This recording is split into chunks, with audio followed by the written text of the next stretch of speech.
Good morning. Beautiful morning to you all. I want to welcome every one of us to this webinar this morning. Thank you for taking your time to join us. My name is Adeniji from Post Service Department, Office of the Head of Service. I will be the host of this morning webinar, and I believe by the end of today's session, we will have one or two things to take home and to learn. Thank you so much once again for joining us. I would like to recognize the presence of all the Alausa members. I say welcome this morning. I like to welcome all the serving directors that join us on this course this morning. Thank you all. And I would like to welcome all the serving officers from different MDAs. Thank you for joining us this morning. My director is not around. She has gone on official assignment, and we are still waiting for the permanent secretary, Mrs. Oyegbola, PSPSO. Immediately she joins us, I will invite her for one or two things that she wants to say. So once again, I say thank you. Welcome for joining us. We have a doctor in the house this morning, Dr. MacDaniel Jemima, who will be taking us this morning on the topic that says ENTERIC, typhoid fever, the facts and the myths, the fact that we are supposed to know, and other things that the general belief, the traditional belief of typhoid fever. So I want us to relax our back as we declare this morning webinar open. And without taking much of our time, I would like to quickly run through the biography of a facilitator for this morning, Dr.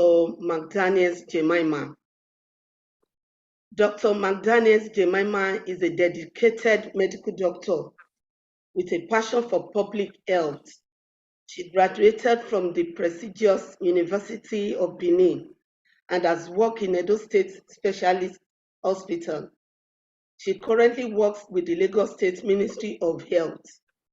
She is very passionate about patient care and actively engages in community outreaches and collaborations with NGOs to provide health education to the public.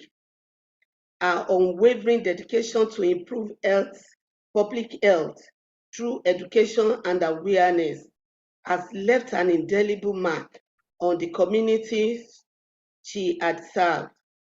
She's driven by a desire to create lasting positive change in the health-seeking attitude of the people. When not working, she loves connecting with great minds and traveling. She's a magnificent cook and a virtuoso in the art of singing. So on this note, I would like to invite our facilitator this morning to school us through this topic. So Dr. Jemima, you can unmute from your hand. You have the floor now. Thank you. Thank you very much. Good morning, everyone. I am Dr. MacDaniel Jemima. I hope I'm audible enough. Please, can you hear me? Yes. Okay, thank you very much. Good morning, everyone. I'm excited to be sharing with you today on a very popular yet very, very misconstrued topic. It is very popular in our environment as everybody keeps mentioning typhoid fever, in fact, typhoid and malaria. But the public seems not to be in the know of the recent developments and the misconceptions about typhoid fever. So today in our discussion, I'll be enlightening us on what typhoid fever is about and what you must do next time you feel you have typhoid fever. And do you really have typhoid fever? We're going to be finding out from the discussion today. So I'm going to be discussing enteric fever. Now, you know, we have terms that we use in the clinical space, in the hospital space, and we have terms that people are familiar with outside in the outer world. So we in the clinical space call it enteric fever, but it's popularly known on the streets as typhoid fever. So today we're going to be discussing the facts. What are the real things about typhoid fever? What is it you need to know as an individual about typhoid fever? And what are those things that you need to discard as information that you have held strongly about typhoid fever that does not hold water anymore? So I'll be discussing with the following outline.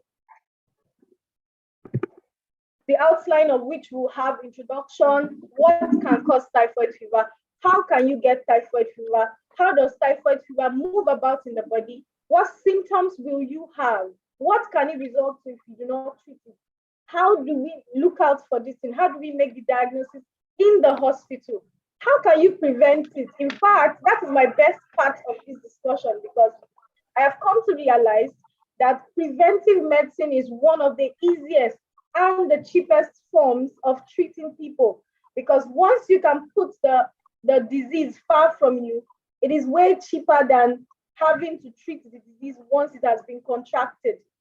Then we'll talk about how it is treated in the hospital, and then we'll round up and maybe we'll have some questions and some answer sessions. Again, I'll say I'm excited and I love and I enjoy this opportunity, and I hope that we will enjoy this interactive session together. So let's start from the beginning, what we are here for. Typhoid fever. What really is typhoid fever?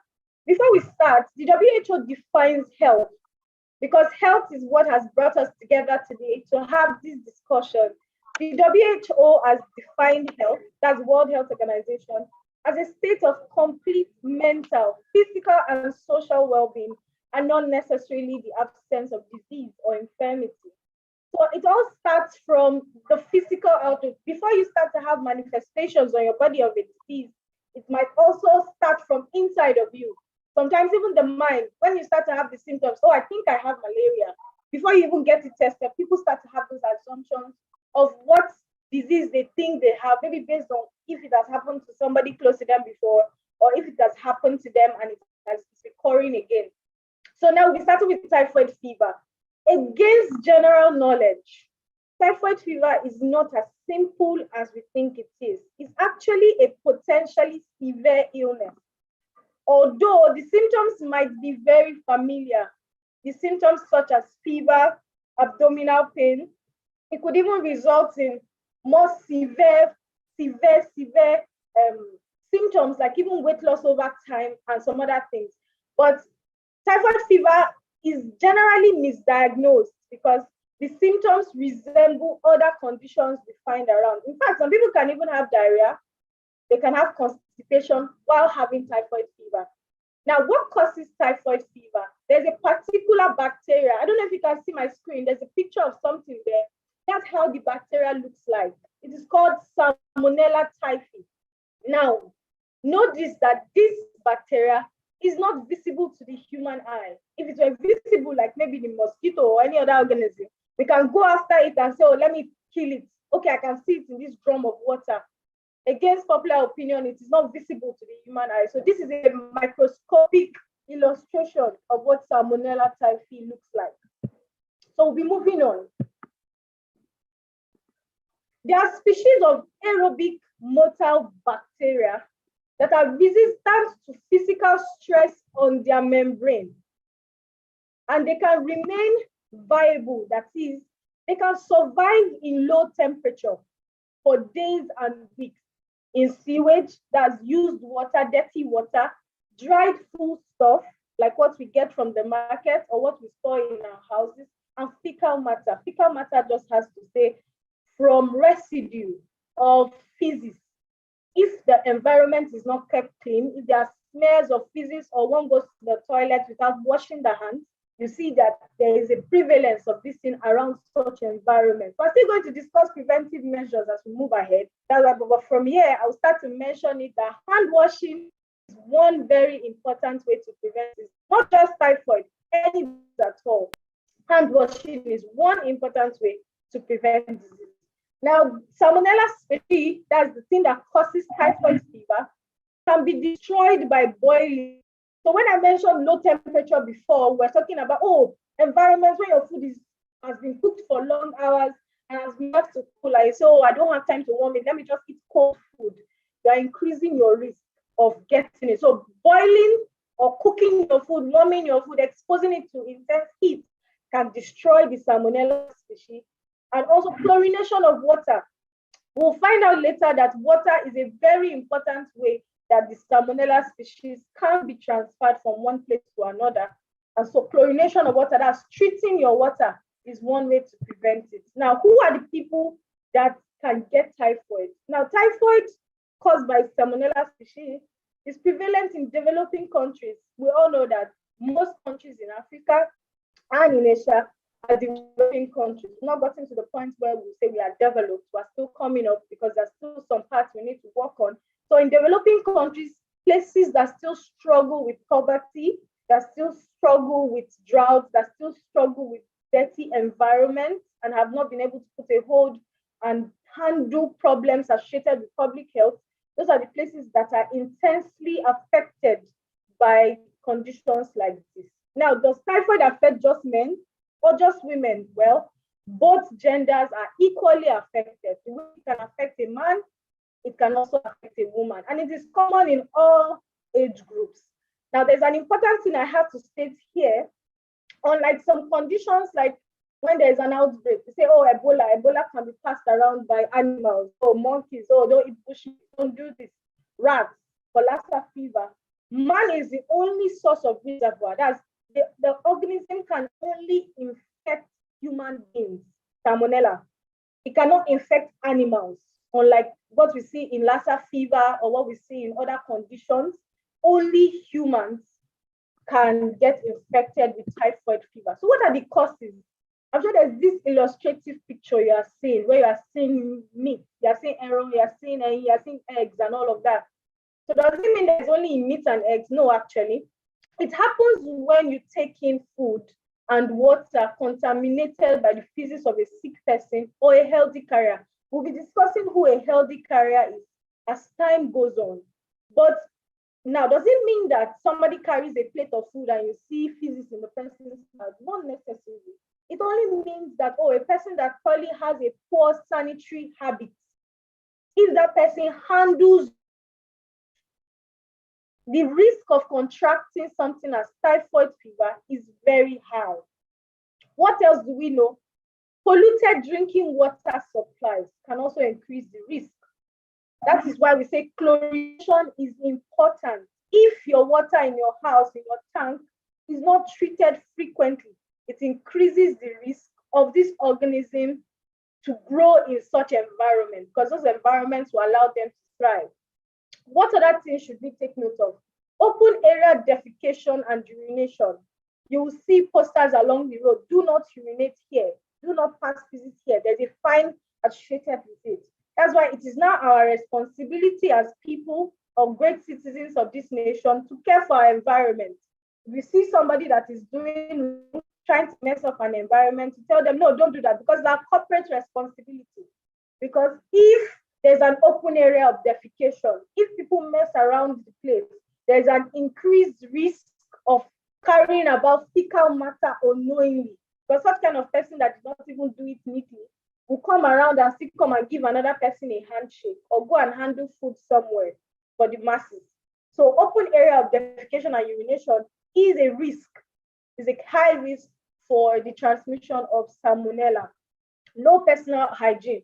People that don't know how to wash their hands, they don't know how to shower frequently, people that don't know how to care for themselves and their environment, things like that could increase the risk.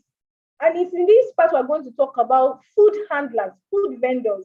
If you are of the opinion, or if we understand that most working class persons in the morning are hurrying off to work and most times do not have time to prepare their meals at home, I would advise, because part of our recommendations here are that you reduce your purchase of food, already prepared food outside.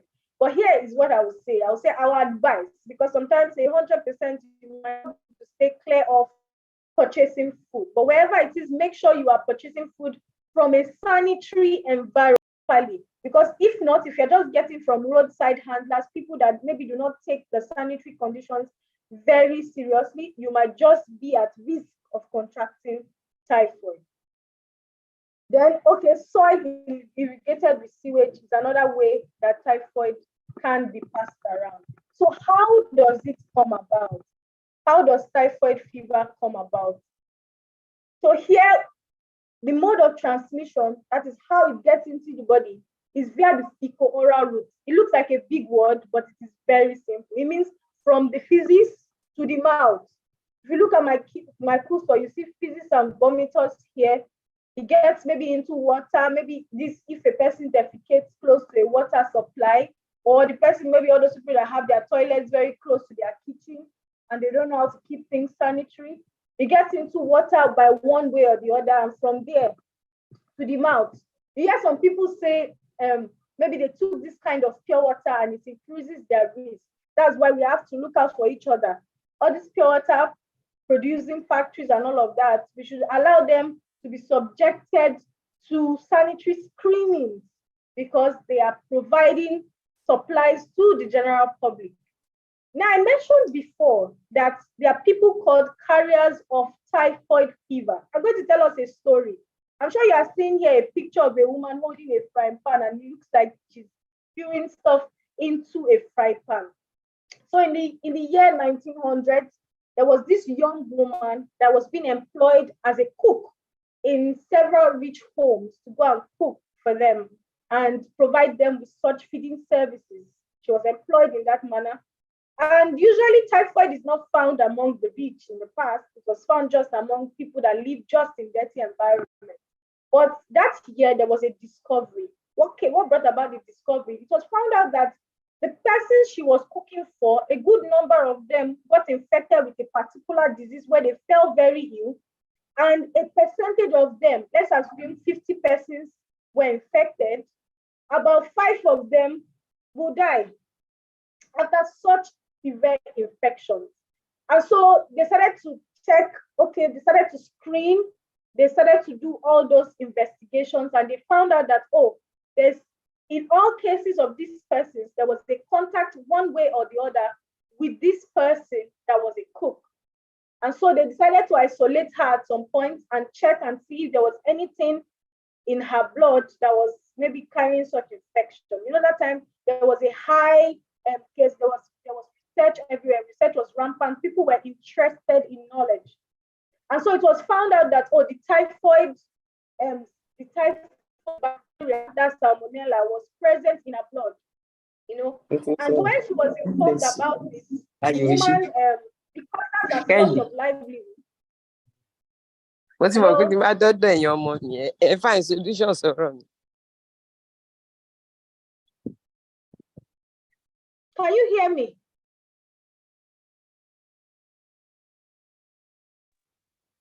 Yes, we can hear you. Yes, we can hear you. Yeah, we can hear you. Doctor, please go ahead. We can hear you. Okay, thank you very much.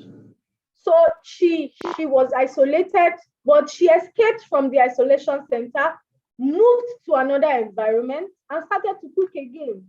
And before you know, there was an outbreak again of typhoid in that environment. So now it was not looking like they were just trying to witch hunt her or trying to just trap her, but they were finding out that in all areas she went to try to cook, people in that area were infected. Now, what really was the case? Now, when a person is infected with typhoid fever, some persons, they go through the sickness and illness phase. Some people recover from the disease after about 3 weeks or 4 weeks of infection. But these people, they do not recover completely. As the organism goes to their gallbladder, there's a part of the body called the gallbladder. It goes to that place and goes to stay there. So at different points, it is secreted back into the bloodstream of these people. And so the bacteria is always circulating in their body. The funny thing is that these people do not show that they have the infection. They are healthy looking, but wherever they handle food or they handle water, the organism will have contact with those supplies, and people that take things like that are infected. That was in the 1900s. Nowadays, there might be people that are actual carriers, but because testing and scrutiny, surveillance is not very available, we might not be able to pick them out. So here is still the point where I'm still pointing us back to the fact that we need to observe and be sure of where we are getting our food supplies from. A lot of people died from the food produced and processed and cooked by typhoid Mary, as she was later called, before they were eventually able to isolate her completely, and nothing much was heard about her again. But it now became a global awareness scheme such that it started to inform people, because the term carriers of typhoid fever came into being. So just like I said before, it costs about 16, it causes about salmonella, the bacteria causes about 16 million cases of typhoid fever worldwide.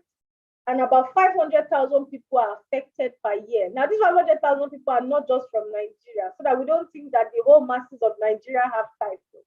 This is from all over the world, of which typhoid fever is present in Asia, it's present in Africa, it's present in some parts of some low-income communities around the world. So this 500,000 is a combination of people all around the world. Now, I mentioned before that 1 in 30, I said, of the people infected, not all will die. Not all will have very serious infections. Some will eventually become carriers. And I mentioned the gallbladder before, and that is where the thing stays in, and then it moves back into the bloodstream. So people infected with it will be excreting this organism in their stool. So people like that, if they go to a public toilet and use the place, and they come out, even if they flush or anything, the organism might be there because they will touch the handle of the flusher, they will touch the handle of the door, another person comes in to use it. So you see, if places are not kept in sanitary conditions, if they are not well cleaned, well taken care of, if we do not use things that can destroy it. Remember, I said chlorination, acids, hot environment, meaning heat, and all those things can destroy the organisms. So if we don't use things like bleach and all those things to tidy up environments, especially environments for convenience, you find out that there's an increased risk of contracting something like this. So how does it work when it enters the body? Typhoid fever, when it enters the body through contaminated food or water, it goes to the small intestine. From there, it enters the bloodstream. It's carried by the white blood cell in the liver, spleen, and bone marrow. Then it multiplies in these places and re-enters the bloodstream again. It goes to the gallbladder, then to the intestine, and it can be identified for diagnosis from stool. This pathogenesis is going to, what it just means is that how does it work in the body? That's what pathogenesis means. And it's going to explain in later parts of this discussion how we come about our recent diagnosis of typhoid as against what we popularly used to diagnose typhoid before. So what kind of symptoms does a person that has typhoid have? I'm sure this discussion for now, it might be looking very familiar, but there's something I need to point out here. Although we have discussed about the disease, it's not still that thing you mentioned when you come to the doctor's office and say, I have typhoid and malaria, or which sometimes some patients tell me that, oh, doctor, I want to flush my system. Let me take drip and flush my system because I'm very weak. It's not exactly that one, because I always tell people, which is actually the truth, if you actually do have typhoid fever, you won't walk into my office, you'll be carried inside. And in fact, you won't even be carried to the office, you'll be carried to the bed, because it's a disease that keeps people horizontal. There's something we call high fever. The person will have a very high kind of fever that we describe as step ladder. The first day, the fever might just be moderate. By the second day, it is going up. So it's not something that, oh, today you were not feeling fine, tomorrow you went to work or something. It's something that increases and progressively worsens. The headache is very troubling. Then they have serious abdominal pain. Initially, the person might even have diarrhea. That is, the person will be passing stool, watery stool, be purging. After a while, the abdomen itself will even block. The person will have what we call constipation. There are some funny kind of rashes. I'll show us the picture in the next slide called rose spots. that can appear on the person's skin. Now, it doesn't mean that all these symptoms appear at the same time, but they follow a progression. So ask yourself, the time you said you had typhoid, was the fever very high? When I mean very high, that we're talking 38, 39 degrees. Not the one that your body is hot, but only hot at night. That might just be malaria that was not treated well.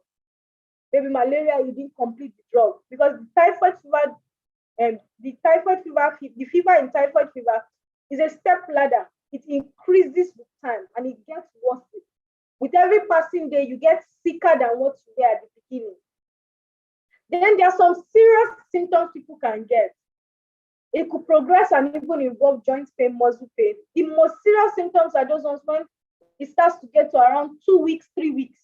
The person will have what we call a distended abdomen. Let me show you a picture of what that looks. Distended abdomen. The abdomen will be very swollen. The liver, the spleen in the abdomen will be big. Those things will be enlarged. This person is part for somebody to have a tummy as big as this and be sick, it can be protruding. For somebody to have this kind of tummy, you know this person is very sick. This person cannot go to work and from work they're going to just say, I'm not feeling fine, just give me drugs, let me go home. This person is very ill. So you see, this is an example of what we call the rose spots. See how those rashes are appearing on the body. Those are some of the things we see in typhoid fever. So a typhoid fever patient is actually very ill because the first week of the disease, you might just be thinking, oh, this is maybe like malaria or something. And before you know, it gets worse. It doesn't get better initially, it gets worse. So if in the past you've had a kind of sickness that started out with being maybe it was severe at some point, okay, you had some headache, but you were still able to cope at work, and maybe at some point you were still able to move around, think again, was that really typhoid fever? Because typhoid fever leaves a person, as I called it before, horizontal. You can't be standing up, you can't cook for anybody, you can't move about. You actually be so weak that you need to rest. Most of those people, they depend more on, oh, let's give them drugs, let's give them drip. What we call it here in the hospital is IV infusion for strength. Let's give them this because moving about or going about and say, okay, don't worry, I'll come and take my treatment there. It's not really very common in an actual typhoid.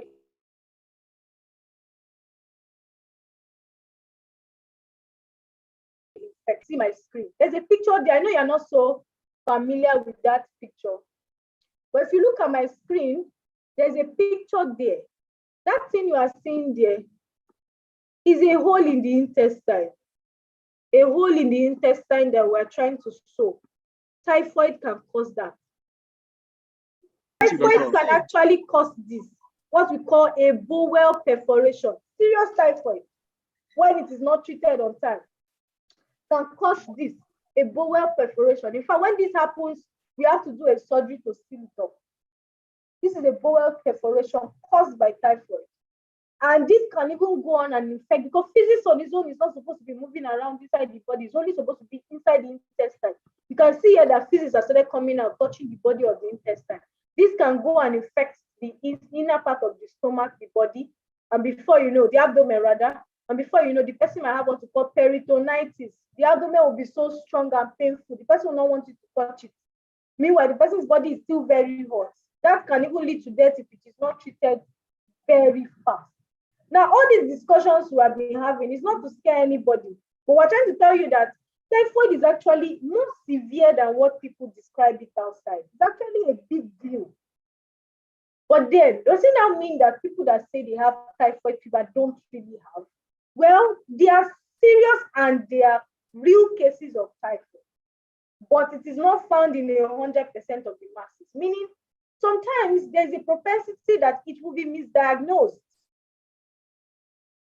We're going to move on to diagnosis so that you see how the real diagnosis must be done.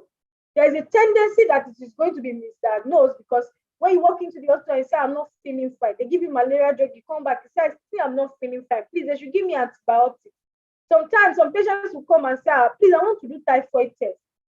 Please, I want to do typhoid test. Give me antibiotics. My body is not okay until I take antibiotics. Here's the thing. Salmonella typhi is a bacteria. And most times when you see infections around, maybe people say, oh, I feel a certain way, my body is paining me, I think I have typhoid and malaria.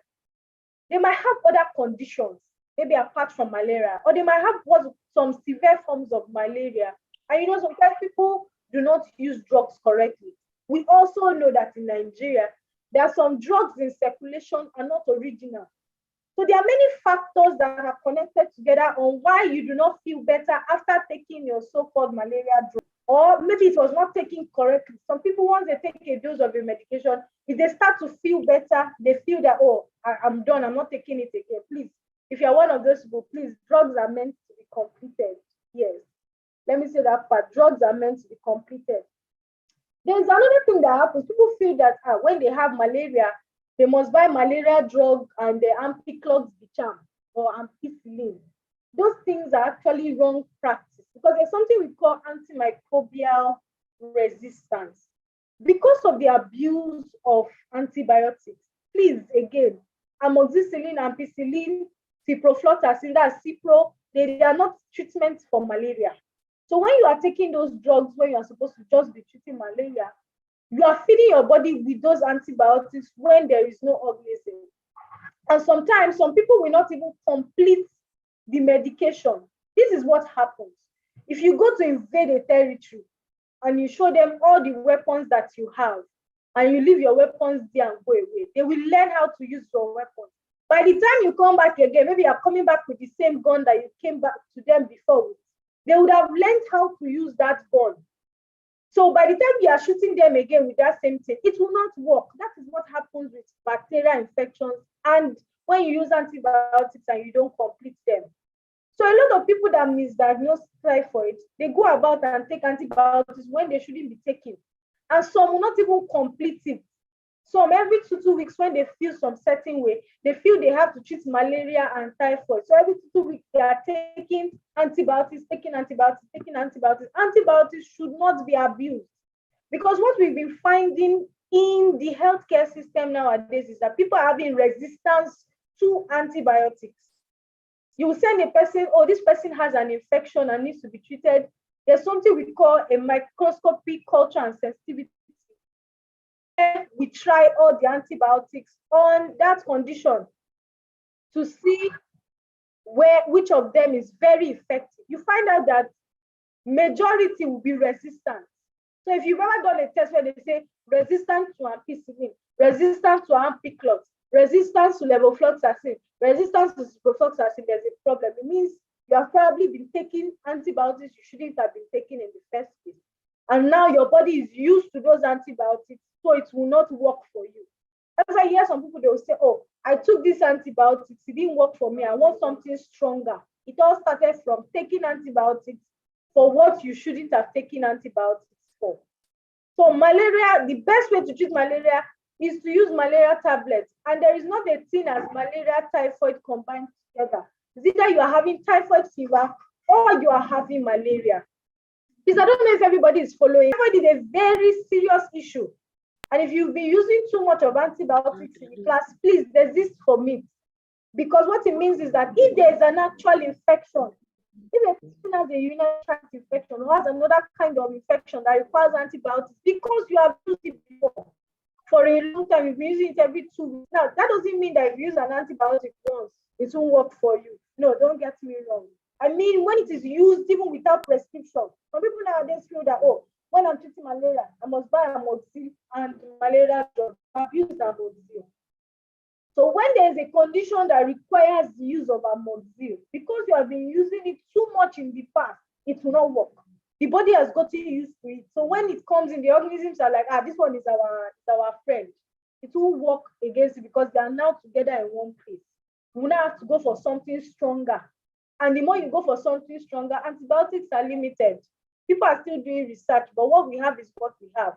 So by the time we get to the highest class of antibiotics, there's nothing else we can do in the clinical system. So people have required even the highest form of antibiotics because of abuse in the past. Using antibiotics is like taking a shakabula, taking a machine gun to go and kill an ant. If your condition does not require antibiotics, please do not take antibiotics. So how do we diagnose malaria? Not typhoid fever, sorry. People usually would think when they have malaria, they also have typhoid. So how do we diagnose typhoid fever? The definitive diagnosis of the disease is when you remove the organism, when you test it and view it under the microscope, and you see that picture. If you remember the picture I showed you at the beginning, when the microbiologist looks at under the microscope and finds that kind of organism around. But what do we find in our environment? People come and say, I want to do a Widal test. I want to do a Widal test. I'm going to explain to you why Widal test is giving you the results you are getting and how Widal test is outdated. So I have to get to that point now. So the definitive diagnosis, how do we make this diagnosis of typhoid fever? When we take different samples, like 3 recognized samples now in the world. Of course, typhoid Widal worked some years back, many years ago. But as science has evolved, some things that were used in the past have been discarded. We now have newer options that are more effective. So Widal has become what we call obsolete because there are more effective ways of testing.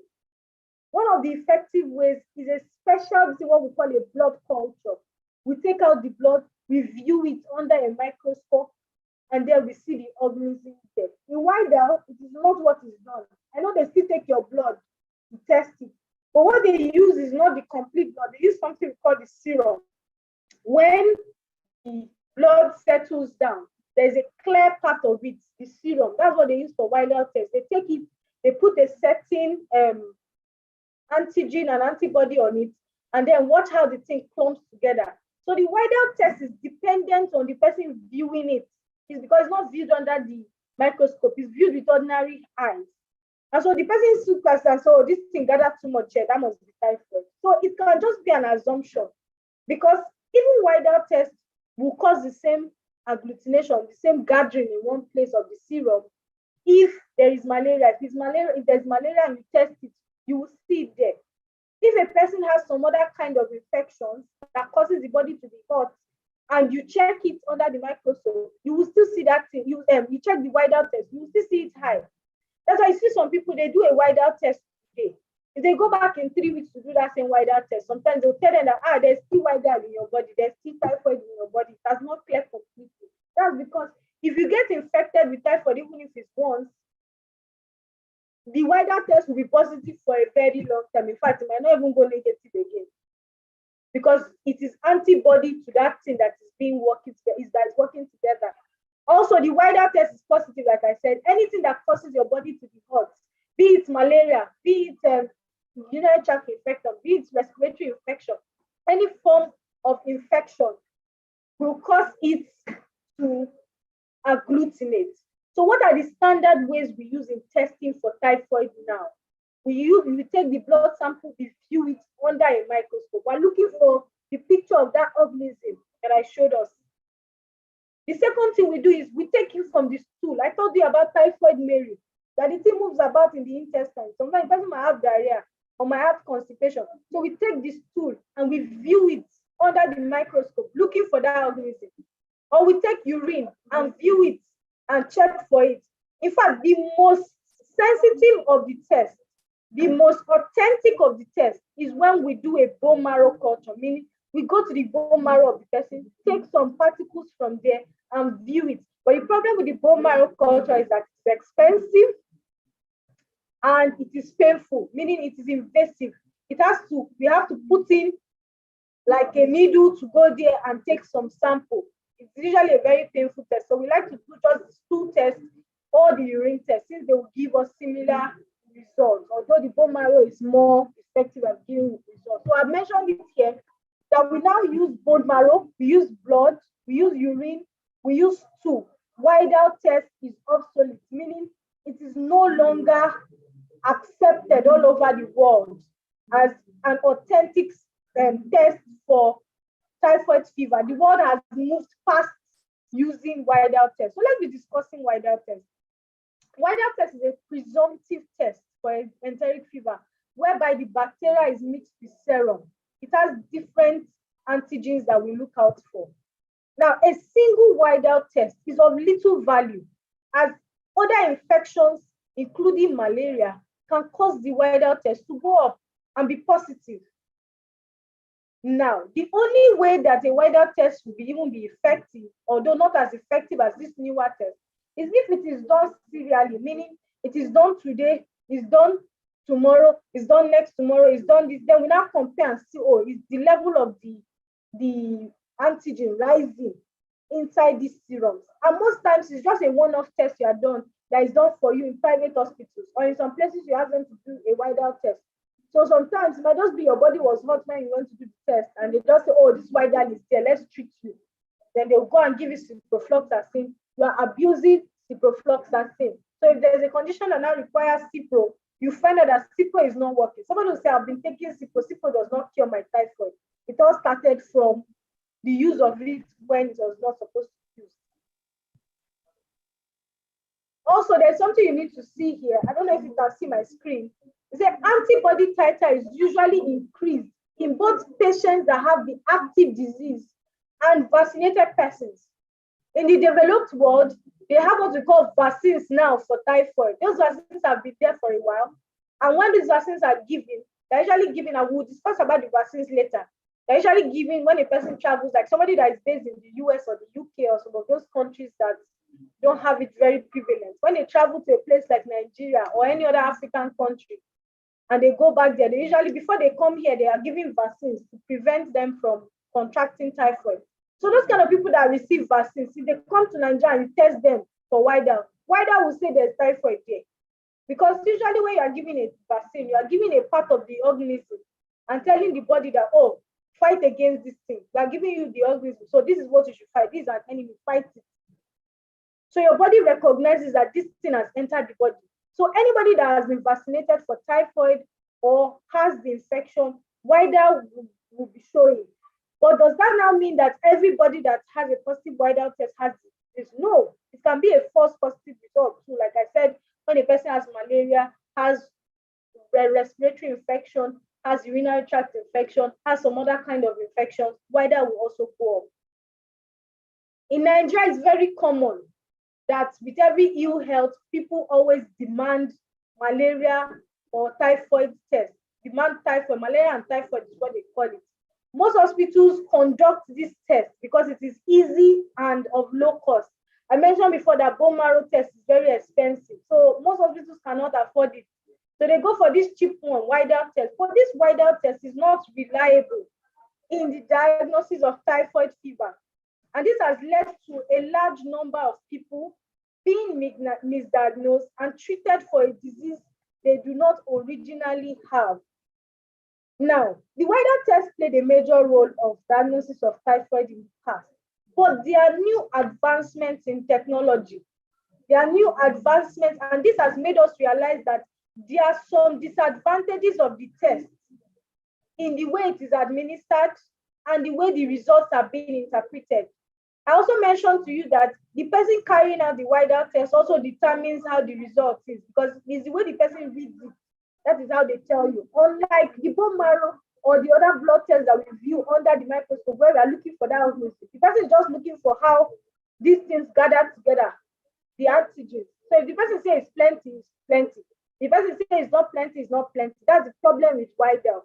But if it has to do with the urine test or the bone marrow or the blood test or the stool test, like I mentioned, we are looking exactly for the organism and not just for the gathering together of some antigens or antibodies. So how do we prevent it? So I've mentioned that the most effective ways nowadays to diagnose typhoid fever is to use the bone marrow test, which is the most reliable, although very expensive. The blood test, that's the blood culture, the urine culture, and the stool culture. But having said all of that, we move on to preventive measures. I mentioned in the beginning that hand washing has saved us from many disease conditions in recent time. In fact, in 2019, when there was Ebola, or in 2018, I can't remember the year now completely, everybody was advised to wash their hands. Wash your hands with soap and water. When Lassa fever came out, we were advised, wash your hands with soap and water. Anything at all, they say wash your hands. When you use the toilet, wash your hands with soap and water. I tell you, washing your hands reduces your risk of contracting any infection by a very great percentage. So washing your hands with soap and water is one very way to prevent typhoid in your environment. Wash your hands. You use the toilet, wash your hands. After a period of time, you've seen people, you've gone out, you go back to your office, wash your hands. Whatever you are doing, wash your hands or use a sanitizer, whichever one is available to you. Avoid street food. I mentioned about Typhoid Mary. Typhoid Mary, actually, she probably did not know initially that was what was happening with everybody she was giving food. She was only trying to make a living. But people were being infected and people were terribly ill, some were even dying. So it might not be the intention of whoever you are buying food from to harm you, but they might not know that maybe they are carriers of this infection. It might not be everybody having it, but make sure that wherever you are purchasing your food from is sanitary. If possible, if they can make it warm again for you, because heat will kill the salmonella bacteria. If they can make it warm again for you, that will be a very good way to reduce your risk of having typhoid. Drink water that is treated. I mentioned that chlorination, putting chlorine in your water, treating your water is one good way to kill the organism. So if you have water tanks at home, make sure that your water is treated frequently. Get somebody to come and chlorinate your water so that it will reduce the risk of the salmonella species, the salmonella bacteria from growing. Now, avoid raw uncooked food. Whenever you get fruits from the market, wash your fruits. Now, people that are very fond of buying fruits from the roadside that they cut open, maybe you go and buy it from a seller on the road, the person has already cut the watermelon, cut the pineapple, and you are eating, it might increase your risk of having typhoid. If possible, buy the whole fruit. And when you get home, wash the back first and make sure it's clean. And you by yourself, you are the one cutting it open so that you will reduce your risk of getting infected. One other ways they prevent, like I told you, in the developed countries, they use vaccines. So we have two types of vaccines. We have the oral vaccine, the one that is taken, and then the one that is in form of an injection. The oral vaccine, once it is taken, is just 4 tablets taken on different days for a period of time, just 4 tablets, maybe one today, another next tomorrow, like that, for 4 days. Once that's taken, it helps to prevent the disease, but needs to be taken again after 5 years. So it's usually very cumbersome because you will now need to go back and take. And this vaccine, although available in Nigeria, it is very expensive. So we have another one that is in form of injection. Once they give the vaccine as injection, the person will be coming every 2 years to take it, but again, it's very expensive. So one of the ways, if you see in my arrangement of my slides, I put it as the last thing because there are other things we can do which are more cost effective, which is cheaper, and will still give us good results. And those are the things around us. Taking clean water or boiling our water before taking, washing our hands, avoiding street food, avoiding raw food or food that is not cooked very well. Avoid eating raw food, or food that is not cooked very well. Those are part of the methods you can play your part to prevent typhoid fever from happening. So what is the treatment we give for typhoid fever? I won't be mentioning antibiotics because I know that some people are waiting to hear the names of the antibiotics to go and buy them. To be very candid, a lot of trials have been made on several antibiotics on the recent treatments for typhoid. And the ones you know before, all those Cipro, all those ampicillin, and those other ones, Ampiclox, they are not the recent treatments for typhoid. They won't cure your disease. If you see the picture I'm displaying, this person on the bed looks very ill. So there are recent developments on better medications to be used to treat typhoid. But again, those medications are only used when there is an actual case of typhoid, when we have done the test and found out that, oh, this thing is really there in the person's body. Because we are trying to disabuse your mind now on the excessive use, too much use of antibiotics. Antibiotic resistance is becoming a big problem in our environment. So we usually will give oral or antibiotics via injection to people that are really infected with the disease.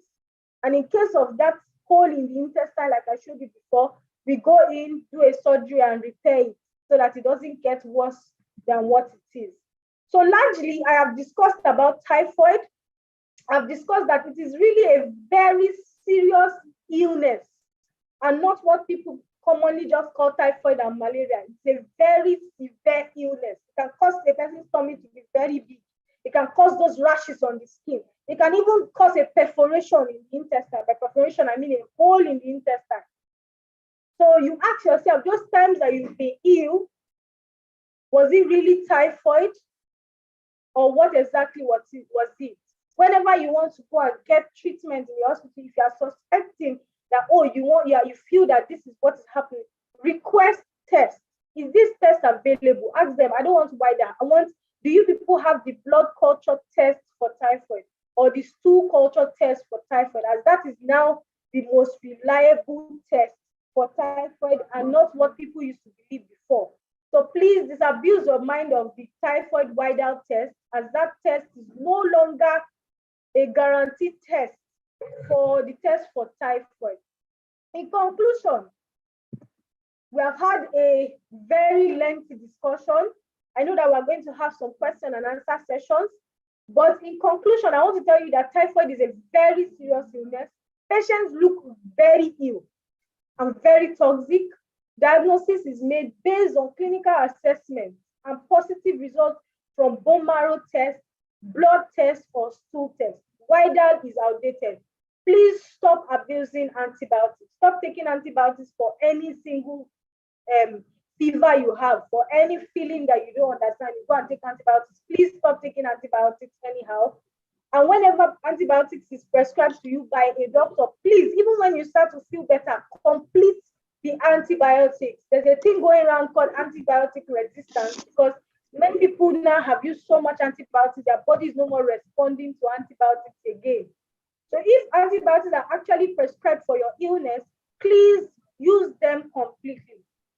And lastly, I'll say, like I said before, prevention is very useful and better than cure. So good sanitation practices like hand washing, drinking clean water, and eating properly cooked meals can reduce your risk of infection. It was an interesting time talking to all of you, and I'm excited and I'm happy that we had this wonderful session. Thank you very much for listening. I'll have some question and answer sessions now. Thank you. Thank you, Doctor. There is it that we are not to be taking antibiotics because most sickness or whatever disease, we take antibiotics and it works for us.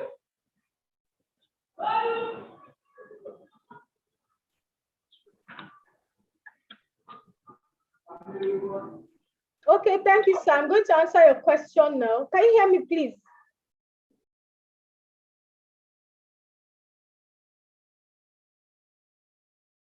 Yes, we can hear you. We can hear you. Okay.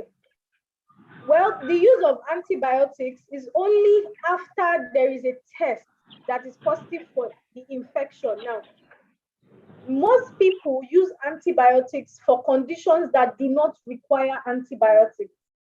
Most of the time, people just go to the pharmacy nearby and say, just give me Ampiclox, just give me ampicillin, just give me this, and they just take it. Oh, I have catarrh, I must take antibiotics. Not all conditions require antibiotics. And so when conditions that don't require antibiotics, you use antibiotics for them, you are abusing the use. So if your antibiotic is prescribed by a doctor for an infection that the doctor has assessed you and said, oh, this infection does exist, and so you need an antibiotic for it, it is okay to take an antibiotic. But self-medication, it is not advisable. Please do not take antibiotics that are not prescribed by a doctor. And don't take antibiotics for just any condition. Excessive use of antibiotics is not advisable. Thank you very much. I don't know if I've answered your question, Mr. Sholanke. Okay. I still gain something. But in Nigeria situation, when we take antibiotics, even for catarrh, for cough, it works for us. Most antibiotics you are taking, they are what we call broad spectrum antibiotics. Catarrh and cough are caused by, it could either be a bacterial or a viral infection. For viral infections, whether or not you take medications, they will go on their own because your immune system will fight it. So sometimes when you take these antibiotics or you're taking them, your body has already started fighting the infection. You start to feel better. You think it's the antibiotics solving the problem.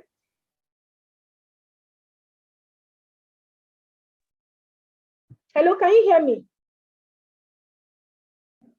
Yeah, so sometimes, yes, sometimes we take the antibiotics when we're not supposed to take. If it's a viral condition, you do not need an antibiotic. But how do we know the difference between a viral or a bacterial condition? One of the best ways is to go to a hospital to be properly diagnosed.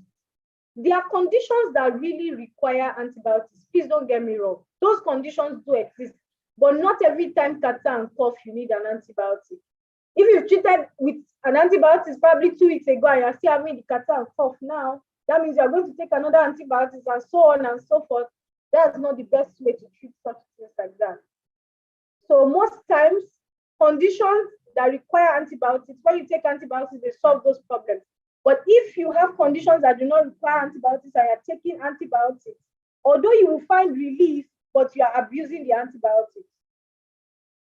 I don't know if I've explained it to you, sir. There are conditions that will actually grant you cure when you take antibiotics, but some of those conditions do not require antibiotics. Just like when you are treating malaria, all you need is malaria tablets, not antibiotics. So taking antibiotics for malaria means that you are taking a machine gun to go and kill an ant. It will definitely kill the ants, but things around it that should not be affected will be affected. And so what it means is that next time, if there's any condition that really requires an antibiotic, that antibiotic might not work as effectively as it would have if you had not taken it maybe earlier for a condition that didn't require it.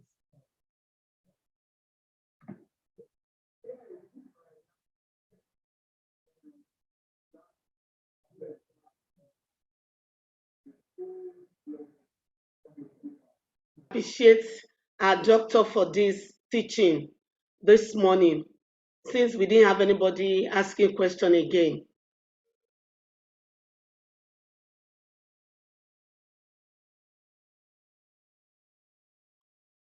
Okay, maybe she's not there. Let me invite Mrs. Adelaja Abosede. Please kindly unmute and appreciate our doctor this morning. Okay, somebody has said you have a question. Please go ahead.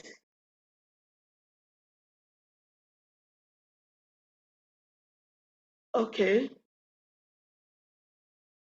Please unmute and ask your question. Thank you so much, Ma. Good morning, everyone, our facilitators, and Dr. Balogun for this wonderful presentation that you've done. Enteric typhoid fever is something that is very home to me. And all your narrative and explanation actually went real down, especially the aspect of abuse of the wider test being a form of a diagnosis, which should be a presumptive screening. Thank you so much. But my question is this, that during your presentation, you did make mention of open defecation, which we all know is one of the bane of our society. Is there any way from this presentation and the things that are happening around us that the government could sort of help to effect the toilets or the sanitary places whereby even if people are going to pay token or even free, to have it in a nearby places and ensure that most of these filling stations, restaurants, and co, they have accessible lavatories. Because when one is deeply pressed and there is nowhere to actually go to, they will use every available means, both urine and defecation.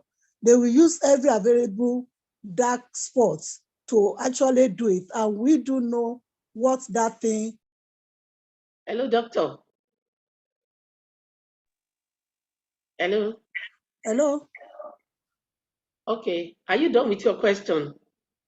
Yeah, it's the issue of the antibiotics that most of the herbal products that we are having, they equally have some antibiotics presentation. And so when the people now go further to take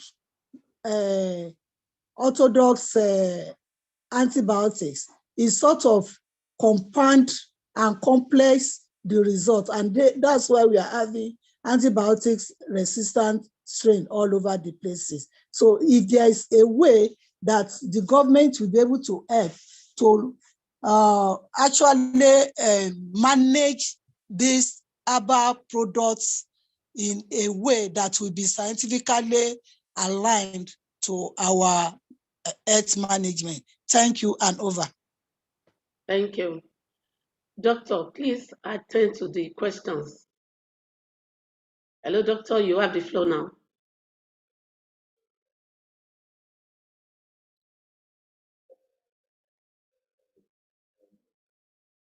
Doctor, please go ahead. Okay, thank you very much for your question, Ma. I'll take your question more of a recommendation than an actual question. What I will say is that although the government has a role to play, we as individuals, it starts from us, because it starts with us. What we are able to do in our environment spreads on. In fact, it starts from the families and then the communities before it spreads on to the local government and then maybe to the state government and the full country at large. So how do you play your role as an individual? If in your close community, your close environment, you are able to promote general health from this information, the reason for public health and information such as this, awareness such as this, is such that with this information, you are empowered to inform those around you. I understand that not everybody will be able to join a presentation like this, but you are armed with the information for your immediate environment. Educate those around you that, do you know that doing this can increase our risk of having typhoid fever? So let us desist from this. And so when we are able to just little by little communicate such information to people around us, we can spark up changes over time. Now, I know that this is not everything we can do, but recommendations like this in meetings and forums that we can get access to the government parastatals, we could bring up suggestions like this. Many a times when health suggestions are made to the government and they look into it and they see it is beneficial to the people, they act on it or they implement it. It might take a while, but of course, with further probing and with further advising and all of that, they go on to eventually carry it out. So, but I would rather say that it starts from us as individuals, our ability to care for our environment and educate those around us before it sparks on to what the government can do for us in general. The government can actually keep maybe your roads or your environment and provide waste or something, but they will not take people's hands to put those dirt in the waste bin. So it also starts with we also deciding to keep our environment clean, we deciding to carry out practices that are beneficial to us. Because sometimes I'll say that the governments are not the ones that put the tank in our homes for us to get water. So if we don't chlorinate, if we don't put chlorine in the water to treat the water, and people have typhoid in the house, it's not because the government do something about their health, because people did not treat their water. So whatever is in our hands to do, we'll do that first. And then we can now make suggestions to the government that please help us out on this. This is beyond our capacity to do. In the provision of the public toilets and the others, I know that that is the duty of the government, but we will also counsel people. We know that sometimes people could get pressed in public places. So the counsel is, oh, please, the government, wherever it's possible, please provide public toilets. Then we will also advise people, no matter what, where you find a public toilet, use it and keep it clean for others to use. Because it's not just the presence of the public toilet, it is how it is used that also influences it. If the toilet is there and it's messed up, whether the toilet is present or not, people will still get infected. So the roles where we have to play, we should play such roles And whatever the government needs to do, we allow the government to do such by suggesting it to them and pleading with them to do it on our behalf. Thank you, madam. Thank you so much. Please, Mrs. Adelaja, you can unmute and ask your question, ma'am. No, that's why I should say no. I was called upon to give appreciation, so I Okay. I will invite you, ma'am. I will invite you in the next few minutes, ma'am. All right, thank you. I will invite you, ma'am. Okay. Is there anybody that have any question again? Any question? Okay. Before I invite Mrs. Adelaja for the vote of thanks, I would like this to be our take home this morning, that we should try and we should be discouraged from taking excessive use of antibiotics. Very, very important. Also, wider test is outdated. Please, let us try as much as possible to go to the hospital if we observe any of the symptoms that the doctor mentioned the other time. So on this note, I would like to invite Mrs. Adelaja once again to please give a vote of thanks to our doctor this morning for this wonderful teaching. Ms. Adelaja, please unmute and do the vote of thanks. Thank you, ma'am. Okay. Good morning, ladies and gentlemen. We thank God for this beautiful day. On behalf of the head of service, Mr. Mori Okunla, the initiator of this program, and the permanent secretary, Public Service Office, Mrs. Sukanmi Oyebola, and to our special director of post service matters, Mrs. Duro Dola, and her team, I want to say a very big thank you to our facilitator this morning. Though the topic is common, we need that information, not only for ourselves and for all those that are around us. So on that note, first and foremost, I want to say a big thank you to the facilitator for giving out our time to talk to us this morning. We appreciate you, ma'am.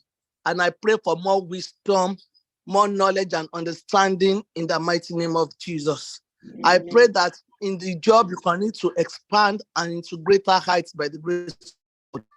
And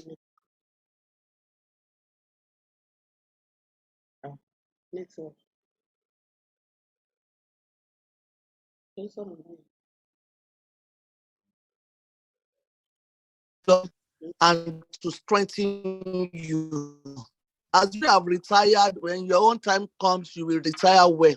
We appreciate the Lagos State government because this gesture is peculiar and is benefiting not only to us, to all those that are around us. And we cannot thank the state government enough. So on that note, I say big thank you to all the participants, because it's one thing to call for a webinar, is another thing to have participants. For all those who have spent their time and spent their data to attend this webinar, you are all appreciated. And God bless you all. I wish everybody a glorious day and a new month that is coming ahead will be more prosperous. God bless you all. Bye-bye. Thank you, ma. Thank you. So on this note, I would like to, we want every one of us to unmute and greet ourselves as we normally do. And by the grace of God, the next one will be in the next 2 weeks, where we will come up with another beautiful topic, educative topic that we will learn a lot from. So let us all unmute and greet ourselves before we call it a day.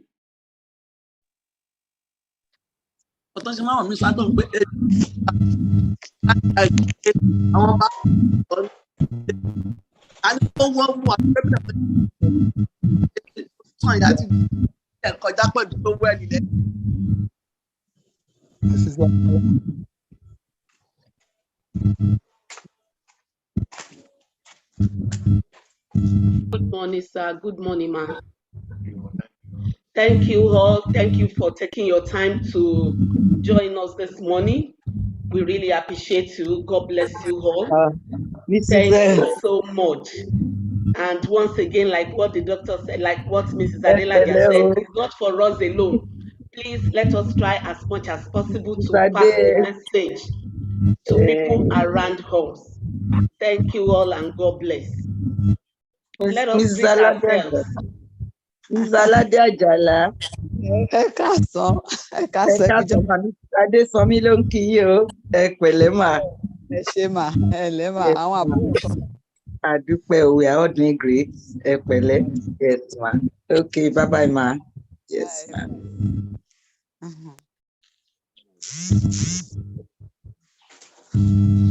So at this point, I would like to call it a day to bring the webinar to a close. Thank you so much. God bless you. Have a wonderful day. Wonderful month ahead. See you next 2 weeks by God's grace. Bye-bye and God bless. Bye. Thank you. Bye-bye. Bye-bye.